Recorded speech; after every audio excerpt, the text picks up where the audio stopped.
ขึ้นครับไม่ยอมขึ้นวิ่งเร็ว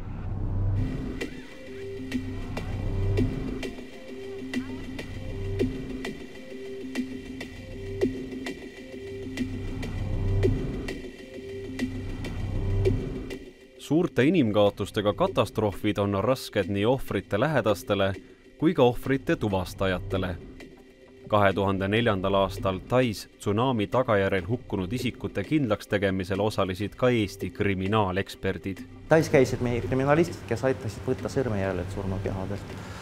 Oli missioon, kus nad osalesid koos Soome DI-rühmaga, see on katastroofi ohvrite identifikatsioonirühm ja meie kriminalistid käisid nendega koos. Tuvastamisel peavad kokku langema mitmed näitajad, nii juukse kui silmavärv, inimese pikkus, armid, kirurgilised sekkumised, hambakaart, sõrmejäljed ja DNA. Kui kõik need meditsiinilised parameetrid kokku langevad ja andmed on elupuhuse infoga võrreldavad, on isik tuvastatud.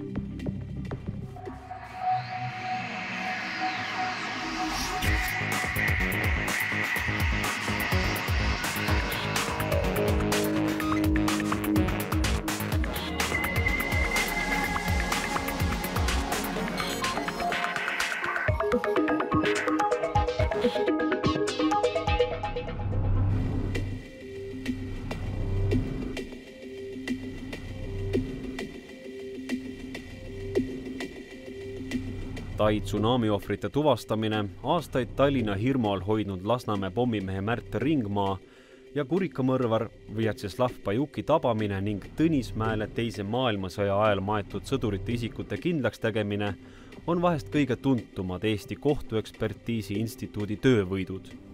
Kui Eestis toimub mõni suurem õnnetus, näiteks looduskatastroof või liiklusõnnetus, tuuakse hukkunute surnukehad siia Kohtuekspertiisi Instituudi angaari tuvastamiseks ja selleks protsessiks võib kuluda päevi.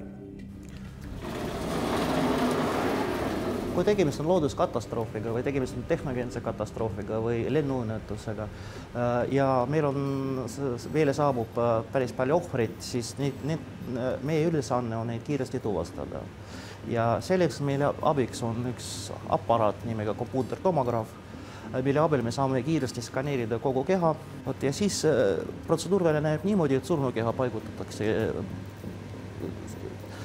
uuringulaua peale, siis ta sõidab läbi seda rõngast, kus keerleb nii röntgentoru kui ka detektorid ja siis me saame spiraal skaneeringu kogu keha ja saame kogu keha kolmedimensionaalse informatsiooni.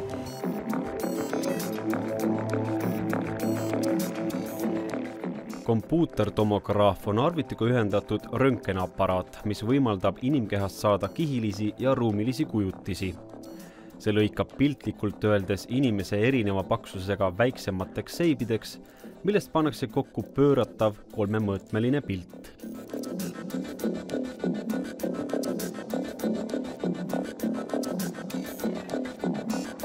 Skaneerimise puhul tegelikkuses kõik need väljad, magnet, laserkiirguse, röntgenkiirguse väli tekitavad kujutise, mis on objekti läbivana 1-1 põhimõttel. Sealt on võimalik võtta hilisemaid mõõte, sealt on võimalik uurida nende vedelike koguseid, mis seal sees olid, nende paiknemist ja selle alusel teha uusi hinnanguid.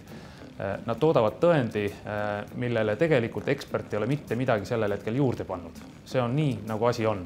Ja tal on see hea omadus, et temaga ei lõhuta kunagi midagi ära. Saab pugeda asjade sisse, kas või kõige väiksemalt näiteks arvuti mikrokiibi sisse, nii et sa seda kruvikeerajaga kuskilt lahti ei muugi või minnes siis suuremaks pugeda inimese sisse ja vaadata täpselt seda, mis huvi peaks pakkuma. Jäädvustada tõendid tuleviku mõistes on kolmedimensionaalse võimaluse puhul üks unikaalne lahendus üldse. Seetõttu on virtuaallahang lisavõimalus juhtudel, kus tavalahangul võib surma põhjus jääda nägemata.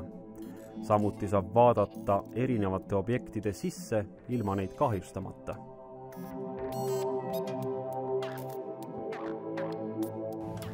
Esialgselt me saame vaadata kõik skeletiluud, me saame tõesti neid erinevatest nurkadest vaadata, eest ja tagant suurendada, vähendada. Siin ei paista mitte midagi vägivaldset, vaatame, mis hambad tal on, kas on vigastatud hambad, kas on hambaproteesid või neid mitu, neid ei ole. Ja siis selle ülesvõttega me vaatame, kas on võõrkehad inimkeha sees on või ei ole. Digilahangul saavad nähtavaks ohvri kehas olevad võõrkehad, mida tavalahanguga on vahel võimatu avastada. Väga tõsise trauma tagajärjel võib tekkida inimese koljus nii palju murde, et lahkamisel lagunevad need lihtsalt laiali. Võimalus näha inimese sisse ilma algolukorda muutmata ja üks-ühele mõõtkavas annab väärtuslikku informatsiooni, mida pärast enam taastada ei õnnestugi. Ja lisaks sellele see aitab kohtuarstidele ka orienteeruda edasi, kuidas planeerida lahang. Ta näeb, kus on võõrkehad, näiteks kuulid või metallfragmentid, kus kaudu nende juurde saab paremini ligi pääseda ja eemaldada surnukehalt ja mis on oletatav surmapõhjus enne lahangut näiteks. See kõrgtehnoloogiline seade on maailmas ainulaadne omasuguste seas veel ka seetõttu, et selle mitte inimkoe seadistus võimaldab lisaks inimkehale vaadelda mitmesuguseid esemeid. Näiteks vaadata arvutikiipe, lõhkeseadeldiste või põlengus kokku sulanud masside sisse. Toimus suht hiljuti tulekahju, ruumis oli laud, tõenäoliselt seal laud oli esmane koht, kus hakkas tulekahju või tulekolle oli ja laua peal oli üks niisugune tumepruun tahmaga kaetud sulanud mass ja kuna oli alust arvata, et tegelikult siit algaski tulekahju, et tõenäoliselt mingi lühis tekkis nende juhtmetes või nende küttekehades, siis me skaneerisime ja vaatasime, meil oli võimalik täpselt vaadata juhtmestikku. Me saame esile tuua ainult metallitihedusega objektid ja kustutada teised objektid. Ja nüüd me näeme kõik asjad, mis sisaldavad metalli või metallitihedusega. Spiraal, keeduspiraal või küttespiraal. Ja see kohta ärtas meie tähelepanu ja me uurisime seda täpsemini. Ja see tõesti annab päris palju informatsiooni, kui nad hakkaks neid kõik puhastama. See võtab tohutu aega ja nad võivad selle puhastamise käigus nagu vigastada või moonutada neid esialgselt nagu juhtmestiku nagu paigutusi. Et kui vaadata seda, et mille järgi ekspertiisiasutusi hinnatakse, siis ekspertiisiasutuste töö põhialus on iseenesest kvaliteedi juhtimine. Ja täpselt nii kvaliteetselt, kui kõik meie isikud oma tööd saavad teha, siis täpselt nii usaldusväärne see tulemus tulebki. Eesti Kohtuekspertiisi Instituut on Euroopa kohtuekspertiisi asutuste koostöövõrgustiku liige alates 1998. aastast. Selle üks olulisemaid eesmärke on olnud läbi aastate kõikide liikmete akrediteerimine, et tööprotsessid ühtlustuksid ja riigid saaksid omavahel andmeid vahetada ning et need tõendid oleksid juba 2020. aastal kasutatavad igas Euroopa Liidu kohtus. Kohtuekspertiisi seisukohalt üks objektiivne tõend tähendab seda, et see on ekspertiisi tulem, on algusest peale tehtud vastavalt kindlatele reeglitele, metoodikatele.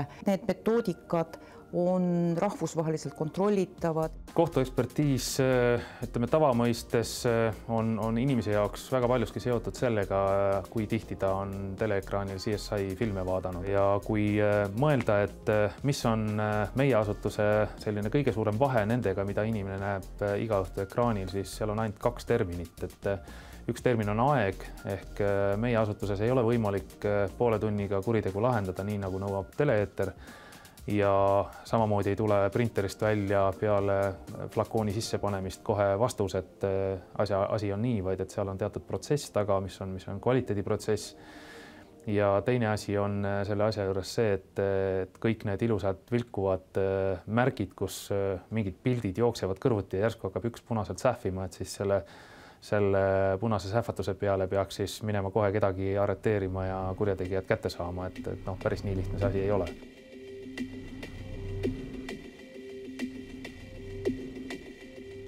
Kui filme ja tegelikkust eristab toimingute kiirus, siis CSI filmides nähtud keerulisi ekspertiise tehakse ka Eestis. Tänapäeva tehnoloogia suudab neid aineid tuvastada ka siis, kui sündmuskohal pole palja silmaga märgata praktiliselt ühtegi jälge. Väga lihtne küsimus, mis masin see on ja mida te sellega teete? Siis ka lihtne vastus, et tegemist on siis vedelikromatograafiga, millel on siis 2 massispektriterä. Ja peamiselt kasutatakse seda siis lõhkeainete ja toksikoloogia valdkonnas siis praegu. Kui on toimunud näiteks plahvatus, siis maapinnal või kuskil niimoodi, siis on vaja kraatrist, kuskil sealt ümbrusest on vaja proovi, materjali, pinnase proovi, mida iganes. Siis jääks see üldiselt nagu meie oleks juba sealt ise edasi töötada, et sealt nagu meid huvitavad asjad kätte saada. Siis inimene tahtis teha maa sisse suurt auku, mis iganes vundamendi või millegi jaoks, et ta kasutas selleks lõhkeainet. Politsei nagu sellise innovatiivse lahendusega väga rahul ei olnud, algatas juhtumi. Inimene väitis, et tegemist on kaevanduslõhkeainega, mis oleks siis ammooniumnitraadi põhine. Augu endade suurus ja need ainekogust arvestades nagu politseil oli kahtlus, et äkki ei ole tegemist sellega. Saadeti meile uurimiseks siis pinnasest võetud proov. See nüüd on, ütleme nüüd juhtumite koha pealt kõige keerulisem, kui aine ei ole puhtal kujul, vaid on peale plahvatust on pinnasest võetud. Kontsentratsioonid on väiksed. Kui proovid laborisse tuuakse, sisaldavad need kõike, mida sündmuskohal leidub. Kõigepealt võetud proov puhastatakse ning lõhkeaine jäägid eraldatakse teiste ainete seast. Vedelikromatograafi jõuab juba proov, milles on lõhkeaine olemasolu tuvastatud. Nüüd on vaja kindlaks teha, mis lõhkeainega täpselt tegu on, et aru saada pommi valmistamisel kasutatud komponentidest. Lahustite süsteem. Me kasutame selliseid pisikesi vialikesi, kuhu läheb proov sisse. See pannakse siin ühte pessa. Ma fikseerin siis ära, millisest on. Annan käsu. Nõel sõidab siit kohale, võtab proovi. Koos lahustite süsteemiga kantakse seda nüüd siia. Kolonnis toimub siis segus komponentide lahutamine. Ja edasi läheb see asi nüüd siia seadmesse. Seadmes antakse aineosale elektrilaeng, mis lõhustab selle osadeks. Seejärel otsib arvuti antud aine molekulaarstruktuurile vaste ja kui ekraanile ilmub kromatogrammi kinnitus, saab iga lõhkeaine peaaegu 100% kindlusega tuvastada. Ja kui me räägime nüüd tundlikkusest, siis üldiselt mõtle mõisted nagu nano ja pikko nagu tavaliselt inimestele midagi ei ütle, aga see ei ole lõhkeaine, te võite julgelt vaadata. Siin on üks oranž kristallikene. Seda on silmaga näha. Ja kui me nüüd ütleme, et selle masina jaoks on nähtav sellest asjast 100 000 kuni miljon korda väiksem osake, siis see annab äkki nagu parema ülevaate selle asja tundlikkusest. Analüüsi koha pealt nüüd põhiline, mis võtab aega, on ettevalmistustööd. Ja nüüd oleneb proovist, kui must on, kui vähe kontsentreeritud on, see võib võtta nüüd ka 2 päeva aega. Aga analüüs ise on väga kiire, et praeguse meetodi juures, mis me kasutame, on umbes 5 minutit. Sellest hetkest, kui proov süstitakse masinasse, kuni siis ekraanile tuleb pilt, siis millega on tegemist. Siin on nüüd seda komponenti üle, siin on nüüd 7 lõhkeainet, mida me selle masinaga praegu määrame. Sellega ma lihtsalt kontrollisin, et masin töötab. Mida nüüd see dünaamiline režiim tähendab? Nagu te näiteks siin näete, need piigid tegelikult lahutunud ei ole, siin on 2 ainet koos. Ometi on võimalik siin piigi seest näha seda ühte ainet. Siin on nüüd tegemist nende 2 ainega, mis siis jooksevad nii, et üksteise sisse. Ma elimineerin siit ühe ja mul jääb järgi puhtalt ainult 1 komponent. Või ma elimineerin selle esimese ja ikkagi mul on puhta ainega või puhta komponendiga siin tegu. Siin on nüüd pikriinappe, on see hall ja punane ja siis see sinakas, see on siis RDX heksogeen. Ja tegemist on trotüüliga. Tähendab, antud juhul oli tegemist lõhkeaine seguga, kus on, me ei tee kvantitatiivset osa, nii et ma ei oska nüüd öelda protsent vahekorda, aga tõenäoliselt on neid kuskil näiteks niimoodi 2/3 segus on siis RDX-i ja umbes 1/3 võiks siis segus olla trotüüli. Sellise seguga on siis antud juhul tegemist, mis on siis plahvatuse järgselt siis pinnasest võetud proov, seda me oleme siis lahustiga töödelnud, kokku arutanud ja siis võt selline pilt, nii et inimese väide, et oli tegemist selle kaevanduslõhkeainega, antud juhul nüüd küll ei pea paika, aga see edasine järeldustus on juba politsei rida, mitte meie. Lõhkeaines me ei tee kvantitatiivset analüüsi. Peamiselt ikkagi on see aine määramine lihtsalt. Kas esineb mingit ainet ja kui jah, siis mis aine? Toksikoloogias on ka kvantitatiivne pool, kuna seal on oluline põhimõtteliselt, ütleme, veres või kus iganes mingisuguse aine koguse määramine. Meetodeid on veel, aga see vedeliku on ikkagi põhiline, mida me kasutame. Just üks asi on tema usaldusväärsus, ma ei ütleks isegi mitte 100, vaid 200%, töökiirus ja ülimadalad kontsentratsioonid, mida sellega on võimalik leida. Lõhkeained tegelikult on keskkonnas suhteliselt püsivad ja tegelikult, kui ei toimu nüüd mingeid väga selliseid huvitavaid ilmastikunähtusid, nagu ütleme, väga tugev torm ja vihm on see asi, mis lihtsalt uhub nad füüsiliselt ära, siis tegelikult nad seisavad seal päris pikka aega. Kui nüüd me räägime pürotehnikast, siis need on ained, mis reeglina on vees lahustuvad ja seal tuleks tegelikult tegutseda võimalikult kiiresti. Seal on küll niimoodi, et ka maapinna enda niiskusest täitsa piisab, lihtsalt nad lahustuvad, nad kanduvad nii-öelda pinnases laiali ja lõpuks nad üldiselt lihtsalt kaovad sealt ära. Sama väikeste ühikutega opereerib ka elektronmikroskoop, mis on mikroskoopidest võimsaim.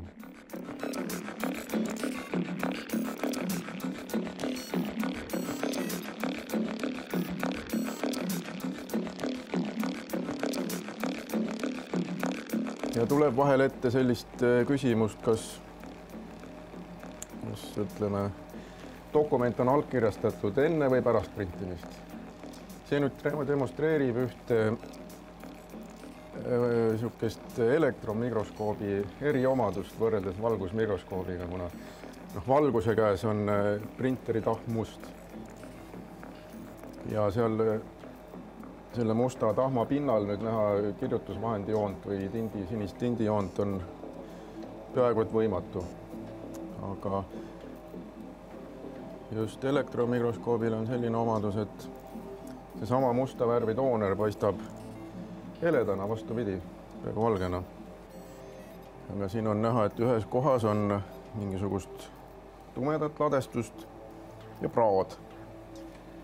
Ja see näitab tegelikult kuulpliiatsi ehk siis pastapliiatsi jälge, mis on selle pinna nagu ära lõhkunud praguliseks ja samas on näha ka tindilaike, nii et see antud juhul on nagu väga selgelt näha. Allkiri on ikkagi pandud pärast ja nagu siin me näeme ühte tooneri terakest, mis ei ole nüüd trükijoone või tähe seest, vaid on lihtsalt juhuslik tooneri tena puhta paberipinna peal. Selline tera, mis on kirjutusvahendi jälje sees.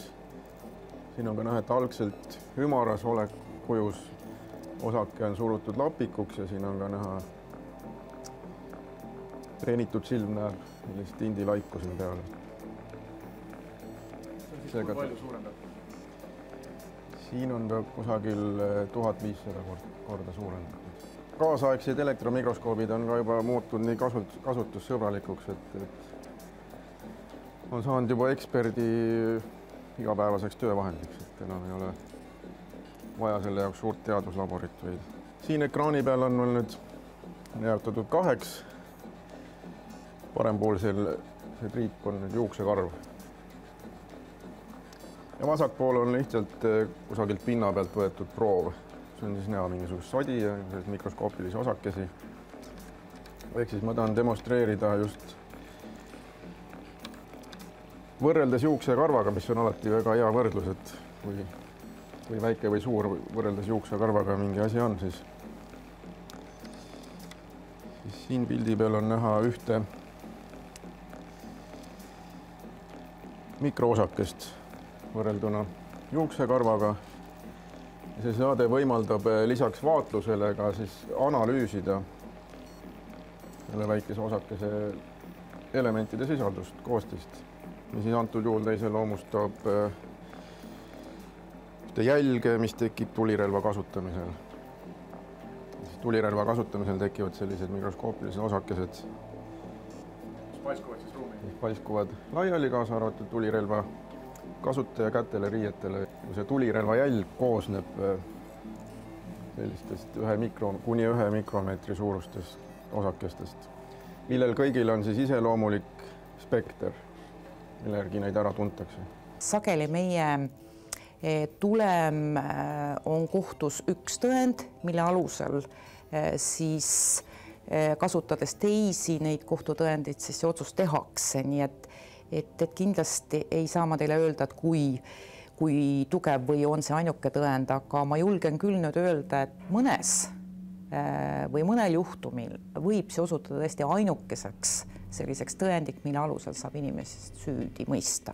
Et tõenäoliselt on paljudel meil meeles veel see, kui Lasnamäel kõrgatasid plahvatused ja kadunud oli mees, kes need tegusid kõiki toime pani, siis tänaseks lõpule jõudnud Ringmaa pommi case on siis meie majas läbinud nii mitmeid ekspertiisi etappe, nii DNA sõrmejäljed kui ka lõhkeseadeldise ja ühes nendest juhtumitest osutus siis võimalikuks mitte plahvatanud lõhkeseadeldise uurimise käigus tuvastada ka üks detail härra Ringmaa enda kodust, mis võib-olla väga suurt tähelepanu toona ei saanud.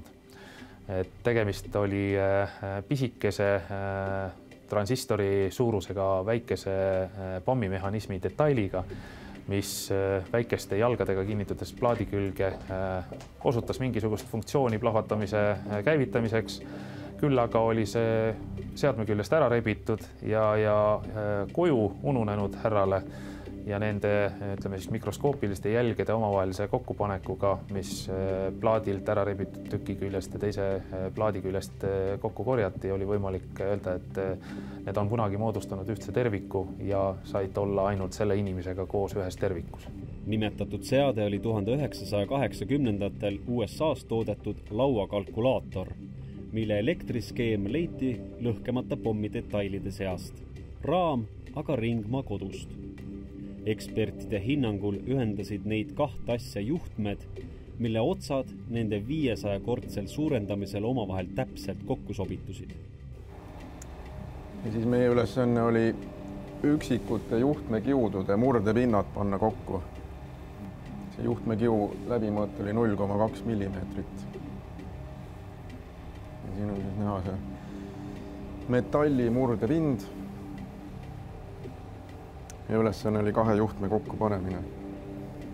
Ei olnud väga, see oli mahukas töö ja suur otsimine, et leida need õiged traadiotsad, õiged kiud ja õiged murdepinnad, aga lõpptulemus oli see, et sai. Need on vaid üksikud näited Eesti kohtuekspertiisi rakendustest, tehnoloogiatest ja võimalustest. Rahvusvaheline koostöö eri laborite vahel võimaldab uurida kuritegusid, mis väljuvad ühe riigi piiridest. Eelmise aasta augustist alates siis on võimalik rahvusvaheliselt võrrelda siis andmebaase DNA ja sõrmejälgede osas, mis tähendab siis seda, et teatud või riikides peavad need ekspertiisi valdkonnad siis vastama teatud tingimustele. Rahvusvaheliselt on isegi paika pandud, et need metoodikad peaksid olema ka siis akrediteeritud. See tähendabki seda, et tegelikult need vastavad teatud tingimustele ja need on omavahel siis kontrollitavad. Euroopa Liidus toimub oluliste biomeetriliste andmete vahetus juba automaatselt. Seega on näiteks Saksamaalt võimalik esitada DNA päring Eesti kurjategijate andmebaasi. Sama on mõlema käe sõrmejälgedega. Kui rääkida nüüd laiemalt mõttes tuvastamisel DNA-s, siis võib-olla sõrmejälgede järel on see üks kõige jõulisemaid meetodeid biomeetrilisi andmeid inimese puhul, mida üldse me suudame iseenda sees kanda ja mis on niivõrd unikaalsed, et tegelikkuses selle alusel me saame öelda, et üks inimene on teistsugune kui teine. Tavapäraselt on samalaadne DNA ainult ühe munaraku kaksikutel, aga nende kurvastuseks nende sõrmejäljed on erinevad ja pattu tehes tulevad nad ikkagi välja. Et kui võtta ja mõelda, et mis see DNA on, siis oma olemuselt ei ole ta mitte midagi muud kui üks selline pikk redel, et mõeldes kindlasti koolipõlves on kõigil õnnestunud mikroskoobi all vaadata mõnda puulehte ja nähes seal võib-olla ühte rakku või aru saada, et on olemas üks väike objekt rakk, mille sees on siis geneetiline informatsioon raku tuuma sees DNA, mis tegelikult veel omakorda asetseb 23 paari kromosoomi sees. Ja kui me võtame nüüd mees või naine olemise X ja Y kromosoomi ära, siis kõik teised kromosoomid tänasel hetkel on aminohapete ahelad ehk siis valguahelad, keskelt läbi 50 miljonit erinevat valku üksteise järel pikad keeratud selliseks spiraaliks, redeliks ja vastavalt siis nüüd teades, et kuidas need kombinatsioonid seal tekivad, on võimalik neid markeerida, on võimalik neid piirkondi, mida on markeeritud, mitmekordselt paljundada ja nende paljundamise tulemusena vaadata selle signaali võimsust ja selle võimsuse järgi hinnata, et kas see inimene on see inimene või teine. Võrdlemiseks välja valitud geenialleelide tulemused on igal inimesel unikaalsed ja sama piirkond avaldub analüüsil alati samas kohas. Piirkonnad langevad kokku ka mõlema vanema ja lapse vahel, ehk bioloogiline info antakse pärilikult edasi rakkude sees. Tänasel hetkel kuritegevuse avastamiseks kasutatakse inimese DNA-ahelas 15 piirkonda. Kuritegude avastamiseks tegelikkuses on lepitud täna rahvusvaheliselt kokku, et see 15 on piisav tase selle jaoks, et usaldusväärsus oleks tagatud.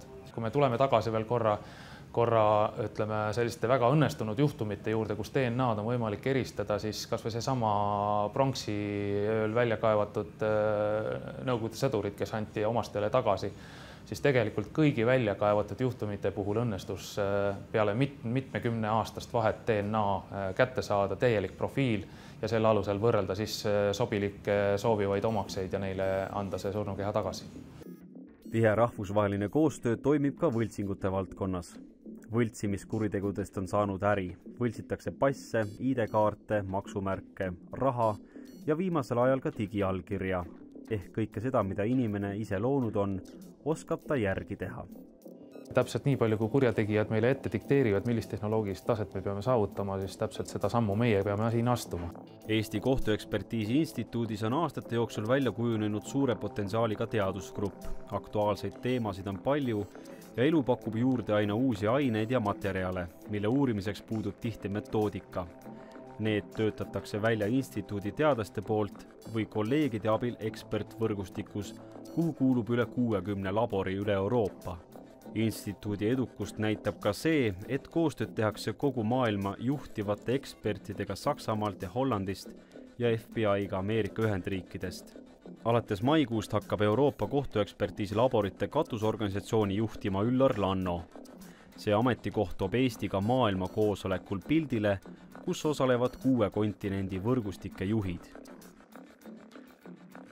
Kui me võtame seda, et kriminalistika suuna peal on 64 erinevat laborit 34 erinevast riigist, siis juhtida seda organisatsiooni on kindlasti küllalt tähelepanuväärne sündmus.